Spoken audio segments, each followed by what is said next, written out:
Hello friends, welcome to healthy food chef. இன்றைக்கி நம்ம எந்த ஒரு ரெசிபியும் பார்க்க போகிறதில்ல. நான் என் வீட்டில் இருக்கிற குட்டி தோட்டத்தை தான் உங்ககிட்ட காட்டணும்னு சொல்லிட்டு ரொம்ப நாளாக ஆசைப்பட்டுட்டு இருந்தேன். ஸோ இன்றைக்கி அதை உங்களுக்கு காட்ட போகிறேன். நீங்களும் இந்த மாதிரி குட்டி குட்டி டப்பாவில் போட்டு செடி வச்சு வளர்த்துங்க. எந்தெந்த செடியில் நம்ம வீட்டிலே வச்சு வளர்த்தலாம், அதனால் என்னென்ன பலன்னு சொல்லிட்டு பார்க்கலாம். இது வந்து சுண்டக்காய். உங்ககிட்ட நிறைய தடவை நான் இதை காட்டியிருக்கேன். சுண்டக்காய் வந்து நான் என் வீட்டிலேருந்தே எடுத்துக்குவேன். ரொம்ப அதிகமாகவே நம்ம கொடுத்துட்டே இருப்பாங்க. ஸோ பாருங்கள் எவ்வளோ பூ வச்சுருக்குன்னு. ஒவ்வொரு தடவையுமே எனக்கு நல்லா ஒரு 2 குழம்புக்கு ஆகிற மாதிரி காய் கிடச்சிக்கிட்டே இருக்கும். இது வந்து தர்பூசணி. இது பாருங்கள், நான் சும்மா நம்ம சாப்பிட்டுட்டு சம்மர் சீசனில் போடுறது நல்லாவே இந்த அளவுக்கு வளர்ந்து வந்திருக்கு. பார்த்திங்கன்னா உள்ள பிரண்டை இருக்குது. ஸோ அதெல்லாம் வந்து நான் இப்போ தான் கட் பண்ணி எடுத்து வச்சுருக்கேன். கிழங்கு பார்த்திங்கன்னா உங்களுக்கு தெரியும், இது கருணக்கிழங்குன்னு நினைக்கிறேன். ஸோ அது இது பாருங்கள் தூதுவளை. இது சும்மா ஒரு 4-5 செடி தான் இருக்குது. இது ஆனால் கட் பண்ண நல்லா கொழுந்து விட்டு வளர்ந்துக்கிட்டே இருக்கும். இது நம்ம ரசத்துக்கு சட்னிக்கெல்லாம் செஞ்சு சாப்பிட்லாம். ரொம்பவே நல்லது சளிக்கு.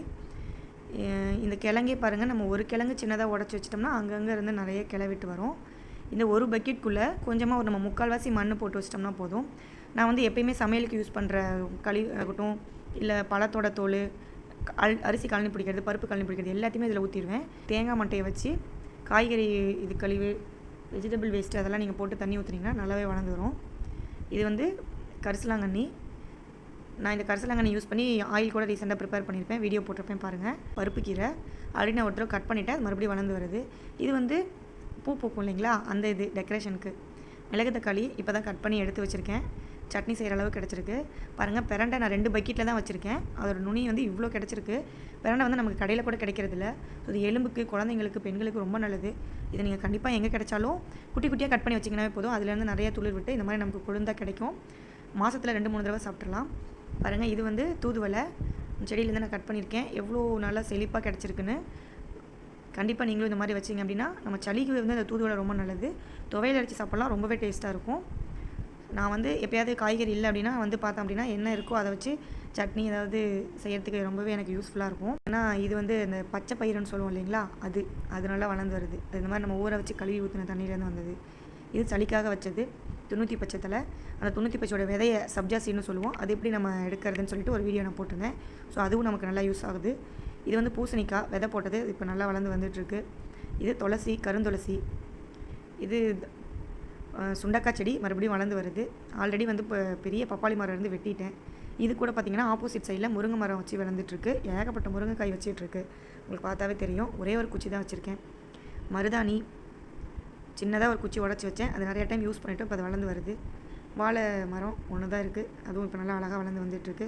ஸோ இது உடஞ்சிருச்சு, மறுபடியும் வெட்டி விட்டது. அது தண்டுலேருந்து மறுபடியும் வளர்ந்து வருது. கத்தாழை பாருங்கள், தலைக்கு ஃபேஸ்க்கு யூஸ் பண்ணிக்கலாம். இந்த பக்கட்டும் ஆப்போசிட்லேயும் நாங்கள் சுண்டக்காய் செடி வச்சுருக்கோம். 2-3 செடி இருக்குது.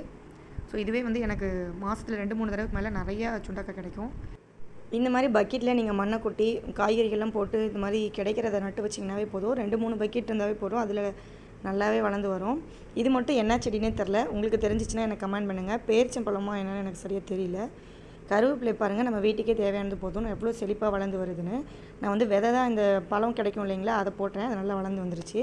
மணி பிளான்ட்டு, இது வந்து ரொம்ப அழகுக்காக வச்சது. அது நல்லாவே வந்து மாடிப்படியை மேலே ஏறி போய் அழகுப்படுத்திகிட்ருக்கு.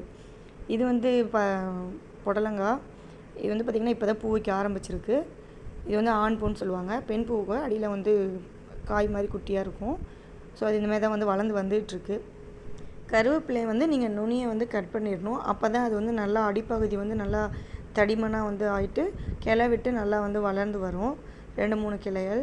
ஸோ அது வந்து வளர்ந்து வரத்துக்கு இந்த மாதிரி குச்சி நட்டு வச்சிடணும். வெத்தலை பாருங்கள் எவ்வளோ செழிப்பாக நல்லா வளர்ந்து வருதுன்னு. ஸோ டெய்லி ஒரு வெத்தலை நம்ம எடுத்துக்கிட்டோம் அப்படின்னா உடம்புக்கு ரொம்ப நல்லது. வெத்தலையில் கிராம்பு, மிளகு, தேன் இதை வச்சுட்டு நம்ம வந்து பீடா மாதிரி சாப்பிட்லாம். அது வந்து குழந்தைங்களுக்கு சளி பிடிக்காது. நெஞ்சு சளி இருந்தால் கூட கரைஞ்சி வந்துடும். பெரியவங்களும் சாப்பிட்லாம். ரொம்பவே வந்து நல்லது. ட்ரை பண்ணி பாருங்கள்.